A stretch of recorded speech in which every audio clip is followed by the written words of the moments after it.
పచ్చి కొబ్బరితో ఎంతో టేస్టీగా ఉండే ఈ స్వీట్ రెసిపీ చాలా రుచిగా చాలా టేస్టీగా అయితే ఉంటుందండి. పచ్చి కొబ్బరి ఉన్నప్పుడల్లా ఇలా స్వీట్ చేసి పెడితే ఇంటిల్లిపాది అందరూ ఇష్టంగా తింటారండి. అంత టేస్టీగా అయితే ఉంటుంది. ఇంకెందుకు ఫ్రెండ్స్ ఆలస్యం, ఎలా చేయాలో ఏంటో అనేది వీడియోలోకైతే వెళ్ళిపోయి చూద్దామా మరి. ఇంకా ముందుగా నేను ఇక్కడ ఒక కప్పు పచ్చి కొబ్బరి అయితే ఇలా తురిమి తీసుకున్నానండి.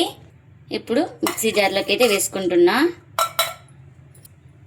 మనం పచ్చి కొబ్బరి ఏ కప్పుతో తీసుకున్నామో అదే కప్పుతో ఒక కప్పు బొంబాయి రవ్వను కూడా వేసుకుంటున్నా. అదే కప్పుతో బెల్లం కూడా ఇలా తురిమేసుకొని వేసుకోవాలి. ఇంకా ఇందులోకి ఇప్పుడు ఒక పావు టీ స్పూన్ దాకా వంట సోడాను కూడా వేసుకోవాలి. ఒక చిటికెడు సాల్ట్ కూడా వేసుకుంటున్నా. ఇంక ఇప్పుడు వాటర్ కూడా వేసుకోవాలి, ఒక పావు కప్పు దాకా.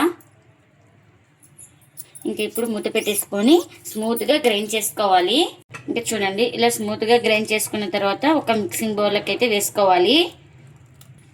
ఇంక ఇప్పుడు ఇది ఒక బౌల్లోకి అయితే తీసుకున్నాం కదా, ఇంకా ఇప్పుడు దీన్ని పక్కన పెట్టేసుకుందాం. ఇంకా మన ఇంట్లో ఇలా చిన్న బౌల్స్ అయితే ఉంటాయి కదండి, ఈ బౌల్స్ని అయితే తీసుకున్నాను. ఇప్పుడు ఈ బౌల్స్కి ఇలా ఆయిల్ అయితే అప్లై చేసుకోవాలి. మొత్తం బౌల్ మొత్తం ఇలా అప్లై చేసుకోవాలి.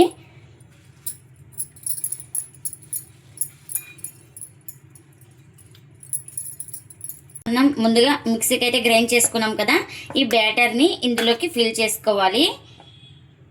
ఫుల్ అయితే వేయకూడదు, కొంచెం గ్యాప్గానే ఉండాలి.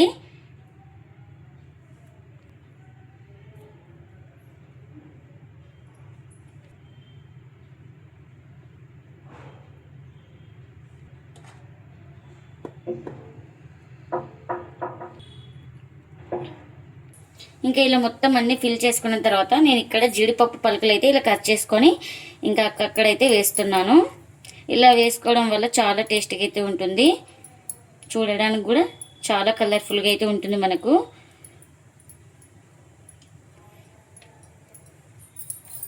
ఇంకా ఇప్పుడు వీటిని ఇంకా నేను ఇక్కడ స్టవ్ మీద అయితే ఒక కడాయి పెట్టుకొని అందులోకి వాటర్ అయితే వేసుకున్నాను. వాటర్ కూడా బాగా బాయిల్ అవుతుంది కదా.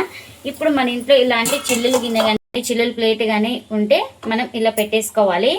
ఇప్పుడు మనం ఇందులో ఫిల్ చేసుకున్నాం కదా బౌల్స్లో, ఈ బ్యాటర్ని అయితే ఇలా పెట్టేస్తున్నా. మనకు ఎన్ని బౌల్స్ పడితే అన్ని ఇలా నిదానంగా పెట్టేసుకోవాలి. ఇలా పెట్టేసుకున్న తర్వాత ఇంకా మూత అయితే కవర్ చేసుకొని ఇలా 15 to 20 minutes అయితే స్టీమ్ చేసుకోవాలి. ఇంకా ఇప్పుడు ఒక 20 నిమిషాల తర్వాత అయితే చూపిస్తున్నాను చూడండి మీకు. ఇంకా ఇలా నైఫ్ తోటి చెక్ చేస్తున్నాను. చూడండి, ఎక్కడ పిండి అయితే లేదు కదా. ఇంకా మనకు బాగా స్టీమ్ అయింది. 20 minutes అయితే టైం అయితే పడుతుందండి. ఇంకా ఇప్పుడు స్టవ్ అయితే ఆఫ్ చేసుకొని కాస్త చల్లారిన తర్వాత అయితే తీసుకుందాం. ఇంకా చూడండి, ఇలా కాస్త చల్లారిన తర్వాత అయితే తీసుకున్నాను. ఇప్పుడు నైఫ్ తోటి ఇలా చూడండి, అప్పుడే మనకు సపరేట్ కూడా అయింది కదా బౌల్కి. కాస్త చల్లారిన తర్వాత అయితే ఈజీగా సపరేట్ అవుతుంది. చూడండి, ఇలా ట్యాప్ చేసే లోపల ఇలా ఊడొచ్చేస్తుంది. ఇంకా ఇలా తీసుకున్న దాన్ని ఇంకా ప్లేట్లకి అయితే సర్వ్ చేస్తున్నా. ఇవి చాలా రుచిగా చాలా టేస్టీగా అయితే ఉంటాయండి. ఇంకా పిల్లలు రాగానే స్కూల్ నుంచి ఇలా చేసి పెడితే చాలా ఇష్టంగా తింటారు. మన ఇంట్లో పచ్చి కొబ్బరి ఉన్నప్పుడల్లా ఇలా చేసుకుంటే హెల్త్కి చాలా మంచిది. ఇలా చేసి పెడితే అందరూ ఇష్టంగా తింటారండి. ఇంకా పచ్చి కొబ్బరి ఉన్నప్పుడల్లా ఇలా చేసి పెడితే అందరూ ఇష్టంగా తింటారండి. అంత టేస్టీగా అయితే ఉంటుంది. మీరు కూడా తప్పకుండా ఒకసారి పచ్చి కొబ్బరితో ఇలా ట్రై చేసి మీకు ఎలా వచ్చిందో కామెంట్ అయితే చేయండి ఫ్రెండ్స్.